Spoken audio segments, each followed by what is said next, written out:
Olá, você clicou e nós voltamos. Nós vamos para a nossa segunda aula de aprendizado para um curso online.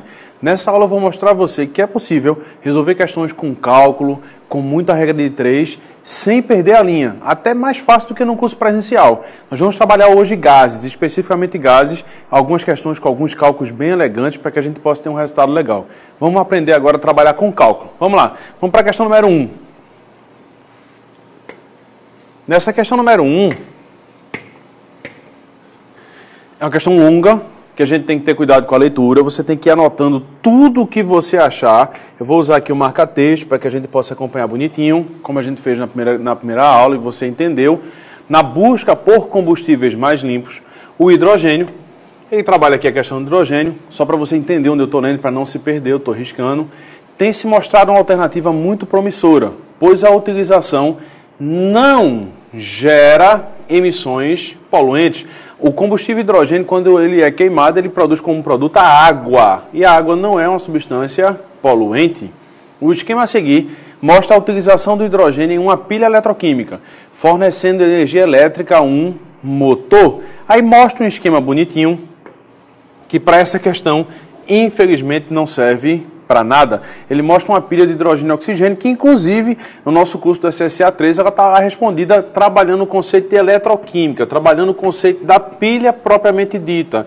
Não é nossa intenção nessa questão, a gente vai trabalhar a parte de gases, que é o que a questão em si está pedindo. Agora vamos lá. Um protótipo de um carro movido a hidrogênio foi submetido a um teste em uma pista de provas. Sabe-se que o protótipo tem um tanque de combustível de hidrogênio com capacidade igual a 164 litros. A primeira coisa que você tem que riscar aqui e anotar. E percorre 22 metros para cada mol de hidrogênio consumido. No início do teste, a pressão no tanque era de 600 atm, mas isso aqui é o início, ok? E a temperatura igual a 300 Kelvin. Ele já deixou a temperatura em Kelvin, você não precisa mais transformar em nada, porque em gases a gente tem que trabalhar sempre em Kelvin. Sabe-se que no final do teste, a pressão no tanque era de 150 atm. Agora eu já estou no fim, ó. No final, você tem 150 atm. E uma temperatura de 300 Kelvin. Calcule a distância percorrida em quilômetros. Olha para mim aqui, na câmera 2. Pessoal, esse é o tipo de questão que se você for lendo dessa maneira, olha uma questão dessa, aí vai lendo no passo a passo, vai até sublinhando, mas você não vai conseguir resolver nunca. É por isso que você tem que usar a técnica do telefone que nós já abordamos no curso da UPE. Se você não assistiu o curso da UPE, o que significa a técnica do telefone? Você escreve tudo o que você fala. À medida que você vai escrevendo, você vai achando a saída. Você vai vendo quais são as variáveis, quais são as incógnitas que ele te deu, e a partir disso você vai chegar a um resultado rápido e fácil. Vamos trabalhar agora, eu vou abrir um resumozinho. Você já sabe que quando eu abro um resumo, é para que você pegue um papelzinho em casa e escreva. O resumo de hoje é sobre gases, a parte de cálculo de gases. A gente não vai trabalhar a teoria cinética hoje, nós vamos trabalhar apenas a parte de cálculo de gases. Vamos lá, vamos abrir um resumo aqui, no quadro. Ou melhor, na tua tela. Um resuminho agora aí para você sobre gases, tá certo? Eu estou trabalhando o assunto gases, você vai preparar um papelzinho, um resumo sobre gases. A principal equação de gases é o que a gente chama de equação de Clapeyron. PV igual a nRT. Tem muitas frases para isso, né? Por você não roubaria tatu, não sei que lá véu, não rejeita tarado, e vai embora. Cada um cria a sua frase aí. Essa pressão aqui, em geral, é trabalhada em ATM, que significa atmosfera. O volume em litros. N é o número de mols, é o que você vai estar trabalhando aqui em mols. O R é a constante gasosa. Muita gente decora o valor, e esse valor é dado na prova, e esquece a unidade, que é mais importante. Esse 0,082 só serve se você tiver ATM litro por mol Kelvin. Ou seja, a temperatura tem que estar em Kelvin, a pressão tem que estar em ATM e o volume tem que estar em litros.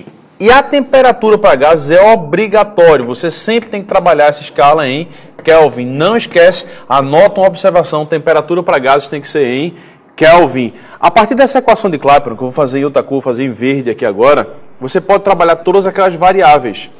A equação geral dos gases ideais, que a gente tem como sendo Povotor, PVT. Repete 3 vezes em casa, nunca mais você esquece. Povotor, PVT, Povotor, PVT, Povotor, PVT. Se você tiver uma transformação isotérmica, POVO igual a PV. Se eu tiver uma transformação isobárica com a pressão constante, Volt, Vit, lembrando que essa temperatura é em Kelvin. E se eu tiver uma transformação isovolumétrica, Poto, Pt. Esse é o mais comum, mas não é o que vai ser trabalhado nessa questão. E aí eu acho bem interessante. Dá uma pausa, anota tudo que está no quadro e assim que você tirar a pausa, você vai se deparar com essa tela em branco. Tirou a pausa, né? Se tirou a pausa, agora você começa a anotar o que eu vou te dizer. Preste atenção nesse item, porque você tem que ter muito cuidado com isso. Eu vou te ensinar uma técnica agora, que se você usar essa técnica, você não vai errar nenhuma questão. A questão do Povotope e Viti foi criada a partir disso. Na questão que nós estamos trabalhando, você vai perceber que o volume não varia. Ele vai começar com 164 e vai terminar com 164. Então, o volume é uma constante. A constante gasosa é óbvio que também é constante. E a temperatura, ele diz que começa em 300 e termina em 300. Eles não vão variar. O que vai estar variando é o número de mols e a pressão. Você coloca o que está variando de um lado e o que está constante do outro.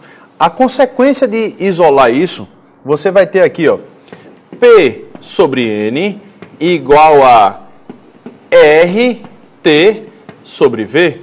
Só que RT sobre V é uma constante. Isso não vai mudar nunca. Se é constante, então posso dizer que pressão no início por número de mols no início vai ser igual a pressão no fim por número de mols no fim. P0N0 é igual a PF NF. Essa é a técnica que nós vamos abordar para resolver essa questão número 1. Dá uma pausa, anota o que está no quadro e vamos voltar para a questão. Na questão, eu vou abrir o próximo slide aqui para a gente começar a resolução dela usando a técnica que eu comentei com você, que era a técnica do telefone. Uma canetinha agora aqui, verde, para a gente seguir.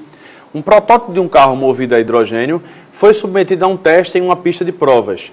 Sabe-se que o protótipo tem um tanque contendo H2, que é o hidrogênio, com capacidade igual a 164 litros. Eu vou colocar aqui no cantinho, ó, a fase inicial. Na fase inicial eu tenho um volume de 164 litros. Esse é o volume que você vai ter. E que ele percorre 22 metros para cada mol do hidrogênio consumido. Mas isso aqui eu só vou usar no fim, porque ele pediu e nós lemos anteriormente exatamente a distância percorrida em quilômetros. Isso aí eu vou deixar para o final. No início, eu estou trabalhando no início, então é importante a gente continuar. No início do teste, a pressão no tanque era de 600. Aí você vem aqui, no início, a pressão no tanque é de 600. Qual a unidade que ele trabalhou? ATM. Escreve para não errar. 600 ATM. E a temperatura igual a 300 Kelvin. A temperatura que você vai ter aqui, 300 Kelvin. Sabendo que no final do teste, aí vai para o final, a pressão no tanque era de 150. Peraí, vamos trabalhar primeiro no início. Eu tenho que achar o N0 aqui. Como é que eu faço para achar o N0? Eu tenho pressão, tenho volume, tenho temperatura e quero N. Como é que eu faço para achar esse N, Carlos André? Simples, usa a equação de Clapeyron. PV igual a nRT. Pressão inicial, 600. Volume inicial, 164. Número de mols inicial é o que você está procurando. O R, 0,082. E a temperatura, 300 Kelvin. Então, o teu número de mols inicial é essa conta. Eu não sei se você percebe, ó, dá para simplificar aqui o 600 com 300, vai ficar 2. E o resto é cálculo, e muito cálculo. Esse teu N0, usando aqui a nossa memória auxiliar, você vai perceber que existem 4.000 mols no início. A quantidade de mols que você tem no início corresponde a 4.000. Aí eu vou apagar essa incógnitazinha aqui, que isso não é mais uma incógnita, agora é uma certeza. Nós temos no início 4.000 mols. Isso é uma questão para fazer rápido? Não, é uma questão para você ter paciência. Eu vou apagar o que está em laranja, então você dá uma pausazinha aí rápida, anota o que está escrito e a gente volta agora que você tirou a pausa. Vou apagar, viu? Se não deu pausa, dê. Ou volte um pouquinho a aula agora aí. Nós vamos trabalhar a parte final da história. Eu quero agora chegar à minha fase final. Vou fazer essa fase final em azul, ok? Aí ele diz, ó, a pressão do tanque era 600 e no final, começa a partir daqui, do teste. A pressão no tanque agora é de 150 ATM. Na minha fase final, você passa a ter uma pressão que eu vou chamar de PF, que corresponde a 150. Não sei se você percebe, ela era 600 no início e agora é 150. A temperatura continua sendo 300, não mudou. E ele quer saber a que distância foi percorrido. O que é que a gente tem que fazer? Achar quantos mols nós temos no fim. O que é que você tem que perceber ou lembrar da técnica que nós explicamos no resumo? O volume não muda, que é o volume do recipiente. A temperatura não muda, que continua sendo 300 Kelvin. E a constante também não muda, continua sendo 0,082. Para resolver essa questão, bastava usar a técnica P0N0 igual a PF-NF. É diferente porque normalmente a gente usa pivô, PV, povotor, PVT. Nesse caso você vai usar P0N0 por PF-NF. Quanto é P0? 600. Quanto é N0? 4.000. Quanto é PF? PF 150, que dá no texto, que você variou agora para 150. Então, quanto vai ser o teu número de mols no fim? Eu estou procurando. 600 por 150 dá 4. 4 por 4.000 dá 1.000. Então, teu NF corresponde a 1.000 mols. Você, no fim, só tem 1.000 mols. Presta atenção que eu vou escrever no quadro agora. Eu tenho 1.000 mols no fim, mas tinha 4.000 no início. Então, se eu tinha 4.000 e agora eu só tenho 1.000, você concorda que houve uma variação de 3.000 mols? Sim ou não? Ok? Nós variamos 3.000 mols. Eu vou apagar o que eu escrevi no texto. Eu queria que você voltasse para o texto da questão comigo aqui, para que a gente pudesse terminar a questão. E perceber que apesar de todo o cálculo, de muita paciência, você consegue um resultado sem muito estresse. Ó, eu vou ler de novo com você. O protótipo de um carro movido a hidrogênio foi submetido a um teste numa pista de prova. Sabe-se que o protótipo tem um tanque de combustível DH2 que comporta 164 litros e percorre agora, ó, 22 metros para cada mol de H2 consumido. Esse é o fechamento da questão. Se você me permitir, eu vou abrir uma nova apresentação aqui. Você deve lembrar que nós variamos 3.000 mols, ok? Uma nova apresentação para que a gente dê sequência à vida. Nós tínhamos uma variação, nós tínhamos um ΔN de 3.000 mols. Lembra que a gente escreveu agorinha, né? Tinha 3.000 mols. E ele diz que você percorre 22 metros para cada mol de hidrogênio. Então, ó, 1 mol, variação de 22 metros. Mas eu não tenho 1 mol, eu tenho 3.000. Regra de 3, mol embaixo de mol, distância embaixo de distância. Se você fizer aqui o Have Stress for You nos Briggs Nights for Nights, vai encontrar 66.000 metros. Mas a pergunta é em quilômetros. Para se transformar de metro para quilômetro, basta dividir por 1.000. 0,000,000. Resposta da questão: 66 quilômetros serão percorridos por esse automóvel. Detalhe, o produto da reação de hidrogênio com oxigênio é a água.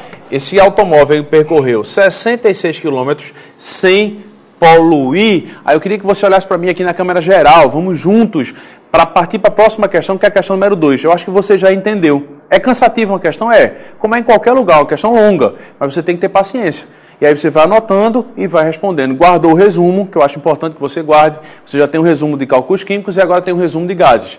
E uma técnica que nós desenvolvemos. Não entendeu a técnica? Manda um e-mail para a monitoria e nós vamos te responder. Ok? Vamos voltar aqui para a questão número 2 agora de gases. Vamos juntos. Questão número 2. O gás hidrogênio é constituído por moléculas diatômicas. Que a molécula diatômica que você tem aqui é o H2. Ok? Sua densidade a 0 graus Celsius e 1 atm de pressão é de 0,09. Antes de continuar a questão, eu vou abrir um resuminho para que você anote o teu formulário. Eu vou trabalhar o conceito de densidade. Só que é o conceito de densidade de um gás, é a densidade gasosa. Aí você pode me perguntar assim: Carlos André, a densidade gasosa pode ser calculada usando massa por volume? Pode, mas eu queria que você olhasse nos meus olhos aqui na câmera 1. Olhos nos olhos, para que você entenda o que eu vou dizer e não esqueça. Densidade gasosa pode ser massa por volume? Pode, mas a equação que normalmente é utilizada não é essa. Você vai usar a equação PM sobre RT. Como é que eu faço para não esquecer? Tem muitas frases. Polícia Militar na Rede TV, Polícia Militar na Rádio Transamérica, Polícia Militar na Rádio Tamandaré, do jeito que você quiser. PM sobre RT. Vou mostrar agora aqui rapidinho a equação e a gente vai começar a trabalhar. Vamos juntos? Vamos lá, para o quadro. Ou para a telinha, para a sua telinha. Essa densidade de um gás, M sobre V. Mas eu posso dizer que a densidade é calculada PM sobre RT. Essa densidade PM sobre RT é uma variação, de novo, da equação de Clapeyron. O que é P, Carlos André? Pressão. O que é M? Massa molar. O que é R? Constante dos gases ideais. O que é o T? A temperatura. E lembra que a temperatura é em Kelvin. Ô Carlos, e se ele me perguntar densidade relativa, como é que eu faço para encontrar essa densidade relativa? Densidade relativa. Densidade relativa é uma densidade de comparação. Você vai comparar um gás A com um gás B. Aí, se eu quero saber a densidade relativa entre A e B, basta dividir a massa molar de A pela massa molar de B. Só isso. Nada mais do que isso. Como é uma comparação, não tem unidade. Anotou? Deu pausa? Anota? Tirou a pausa? Vamos continuar. Ele pergunta qual é a densidade do gás hidrogênio e do deutério. Ele quer saber as duas densidades, comparando os dois. Ele diz que a densidade do H2 vale 0,09. A uma temperatura de 0 graus Celsius e uma pressão de 1 atm. Ele já disse a densidade do hidrogênio. O hidrogênio, considerando que é o hidrogênio que tem massa 1, ok? Porque existem 3 hidrogênios. Eu vou anotar aqui no cantinho para você anotar. Ó. Existe o hidrogênio com massa 1, que é o prótio, ou monotério, normalmente chamado de prótio. O hidrogênio 2, que é o deutério, e o hidrogênio 3, que é o trítio. Nessa questão ele está trabalhando o hidrogênio 1 e o hidrogênio 2. Qual é a diferença entre eles? A massa. A massa do prótio 1, a massa do deutério 2. Em geral, na natureza, você vai encontrar o prótio com massa 1. Ele quer saber a densidade do gás hidrogênio e de deutério. Na realidade, o do hidrogênio ele já te deu, você não precisa calcular mais. A densidade do hidrogênio, nessa condição que ele está trabalhando, 0,09 grama por litro. Aí você vai achar agora a densidade do deutério. E qual é a diferença quando eu faço o H2 e quando eu faço o deutério? A massa. Porque a massa do deutério, a fórmula, continua sendo H2. Só que ao invés de escrever H, eu vou escrever D, que é para você lembrar. Cada deutério ele pesa 2, está aqui embaixo, ó. Cada deutério pesa 2. Como são 2, a massa total do deutério é 4. 4 gramas por mol. Como é que eu faço para achar a densidade do deutério? A densidade do deutério seria PM sobre RT. Essa é a resolução da letra A. Essa pressão, quanto vale a pressão? Ele disse que a pressão é de 1 atm. Quanto é a massa molar do deutério? 4. Quanto é o R? 0,082. E quanto é o T? Aqui é que você tem que ter cuidado. Esse T corresponde a 273. Aqui em cima, ó, agora, no teu canto superior direito. A temperatura está em 0 graus Celsius. Para transformar em Kelvin, você vai ter aqui 273 Kelvin. Se você fizer esse cálculo, você vai encontrar que isso vale 0,18. Que é exatamente gramas por litro. Peraí, deixa eu apagar que ficou muito feio essa escrita aqui, vamos corrigir isso. Se você fizer esse cálculo, você vai encontrar que essa densidade vale aproximadamente 0,18. E esse 0,18 é o dobro do H2. Por que ela é o dobro do H2? Porque a massa do deutério é 4 e a massa do hidrogênio vale 2. Se a massa dele é o dobro, então a densidade dele também é o dobro. Se o hidrogênio comum vale 0,09, o deutério vale 0,18, ok? Aí ele pede qual é a densidade relativa de deutério em função de hidrogênio. Densidade relativa, você dá uma pausazinha agora aí, anota a letra A, já sabe que deu 0,018, eu vou apagar tudo que está escrito para poder fazer a letra B aí sem muito estresse, ok? Vamos lá, letra B. Ele quer a densidade relativa. Como é que eu faço a densidade relativa? Eu vou dividir a densidade de A pela densidade de B. Como ele quer a densidade do deutério em função da densidade do hidrogênio comum, que é chamado de prótio, você vai dividir a massa molar do deutério pela massa molar do H2 comum. Isso é densidade relativa. Quanto é a massa molar do deutério? 4. Quanto é a massa molar do hidrogênio? 2. 4 por 2, 2. Isso quer dizer o quê? Que a densidade do deutério é o dobro da densidade do H2. Por que é o dobro? Porque a massa dele é o dobro. Eu não sei se você lembra da fórmula, nós acabamos de fazer para provar isso a você. Isso é uma questão para que você guarde, é uma questão pedagógica. Se eu dobro a massa, eu dobro a densidade. São diretamente proporcionais. Anota tudo que está no quadro e abre comigo aqui na câmera geral. Pessoal, preste atenção. Essa é mais uma questão de cálculo que não é tão simples não, é uma questão de gases. E eu estou esperando que a prova da Covest venha uma prova muito bem feita, como sempre foi. Pensando em relação a essa prova da Covest, eu disse a você que nós somos especialistas nessa prova. Nós temos 17 anos de vestibular já em relação à Covest. Só em relação à Covest, são 17 anos acompanhando essa prova. Eu fiz esse vestibular da Covest, eu fui aluno da Universidade Federal de Pernambuco. Nós estivemos juntos lá. E sinceramente, é uma das provas mais bem feitas do país. A gente tem muito que elogiar a prova da Covest. É uma prova que o aluno bom vai fazer para fechar a prova, para acertar as 16. O aluno mediano vai ficar brigando lá entre 5 e 7, ou seja, entre 8 e 12 questões. E o aluno que não estudou muito vai ter um pouco mais de dificuldade. Mas se você está com dificuldade em química, você tem 45 dias. Comece a trabalhar bem, que você vai perceber que não tem bicho de 7 cabeças.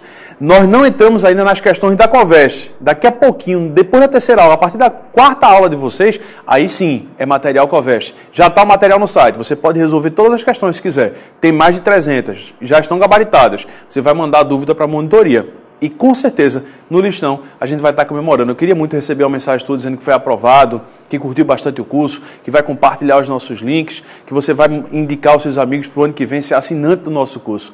Vamos juntos agora para a questão número 3 aí de gases. Vamos trabalhar. Questão número 3. Uma das principais fontes de energia térmica utilizadas atualmente no estado de São Paulo é o gás natural, proveniente da Bolívia, que está uma confusão muito grande em relação a isso, é questão um pouco mais antiga, né? Constituído principalmente por metano. Quem é o metano? Só para a gente escrever aqui, o metano é o CH4. No entanto, devido a problemas políticos e econômicos que causam eventuais interrupções no fornecimento, que teve todo aquele golpe lá na Petrobras, algumas empresas estão voltando a utilizar o GLP, que é o gás liquefeito do petróleo, constituído principalmente por butano. Na realidade é butano e propano, mas ele está considerando na questão que é butano.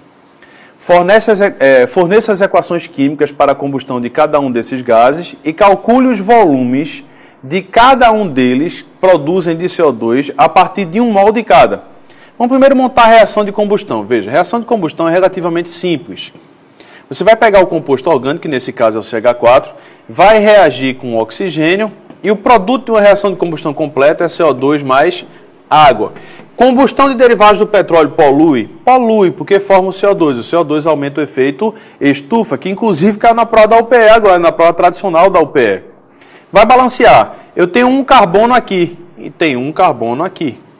Tem 4 hidrogênios, 2 vezes 2, 4. E aqui, oxigênio, 2 vezes 2.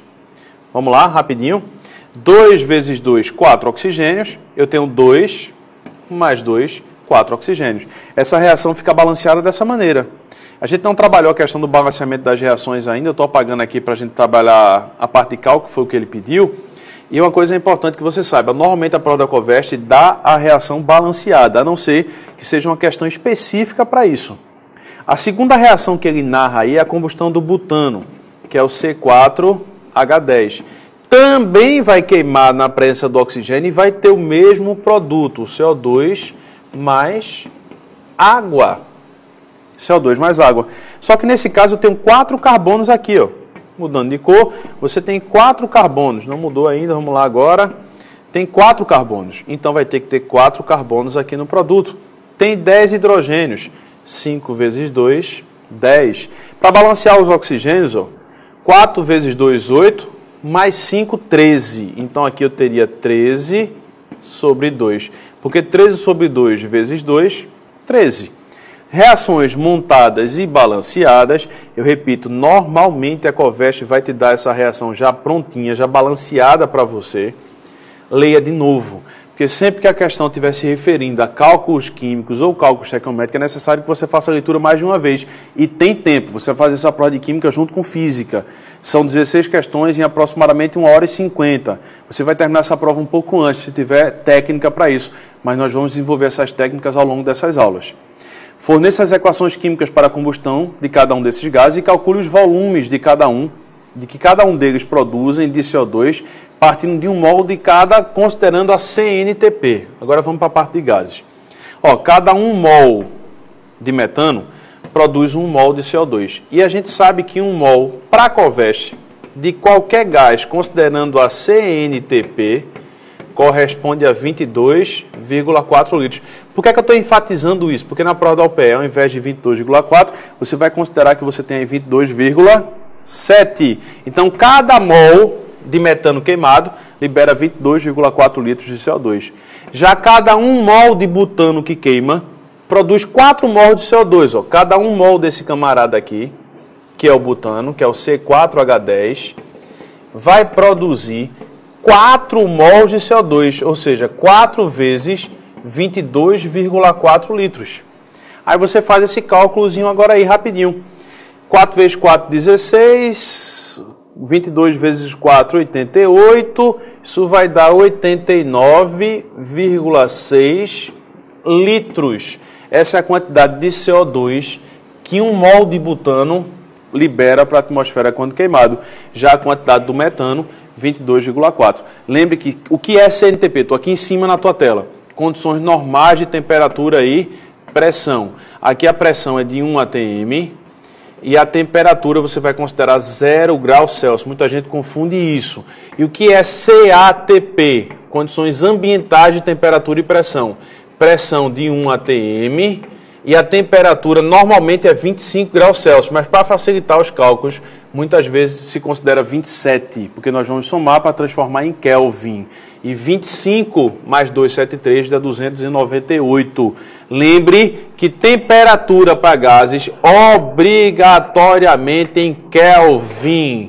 Sempre em Kelvin. Ficou aí meio esquisito, mas é para você não esquecer. Dá uma pausa, anota o que você achar que é necessário e nós vamos seguir agora para a questão número 4 para fechar essa aula número 2. Questão 4.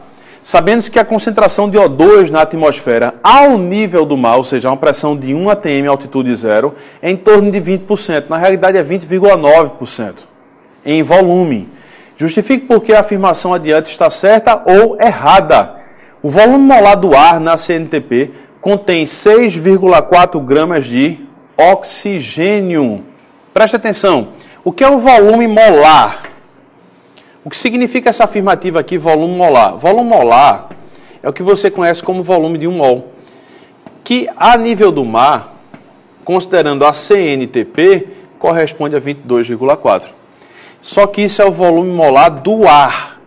Isso quer dizer que você tem 100% do ar. No caso, o oxigênio não tem 100%. Estou aqui no canto superior direito. O oxigênio tem 20%. Essa questão podia estar na prova de matemática. Qual o volume, então, de oxigênio que nós vamos ter nesse 22,4 de ar? O volume de oxigênio que você vai ter, nesse caso, corresponde a 4,48 litros. Mas eu tenho que transformar isso em massa, Carlos André. O que é que eu faço agora? Olha para cá, se você não quiser usar Clapeyron, que pode usar Clapeyron. 1 mol de O2 na CNTP, assim como qualquer gás, ocupa um volume de 22,4 litros. E o O2, isso tem que ser informado para você, pesa 32 gramas. Isso é dado. Só que eu não tenho 22,4, eu tenho 4,48. Qual é a massa de oxigênio, então, que eu vou encontrar nesse volume de 4,48? Se 22,4 corresponde a 32, 4,48 corresponde a quanto? Faz aí o Have Stress for You nos Briggs Nights for Nights e você vai encontrar que dá exatamente os 6,4 gramas. Você tem exatamente 6,4 gramas de oxigênio. Pessoal, olha para mim aqui na câmera geral e eu queria muito te incentivar a continuar. Por mais que você tenha dificuldade em relação à química, isso pode ser solucionado, isso pode ser sanado. Você olha uma questão como essa e diz assim, eu não vou conseguir fazer isso nunca. Vai sim. Eu queria te dizer que você vai conseguir sim. Nós estamos aqui para que você chegue ao teu sucesso. A nossa química é você. Sem você do outro lado clicando, buscando, perguntando, interagindo, mandando dúvida para a nossa monitoria, nós não somos nada. Então eu preciso muito que você interaja com a nossa equipe agora, que você mande e-mails. Existe uma lista de questões para você responder. Não deixe de responder essas questões. Por favor, responda as questões e só amanhã você assiste a aula número 3. Uma aula por dia. Você ainda tem que estudar as suas outras específicas. Física, que química está sempre com física, nós estamos andando juntos, não tem como fugir disso. Pessoal de engenharia tem química, física e matemática.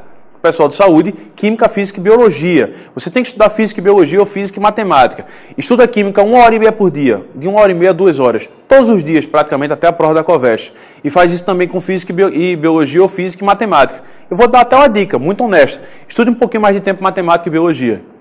Porque normalmente você vai ter mais dificuldade com essas disciplinas para responder as questões da Covest. Não que elas sejam mais importantes ou menos importantes.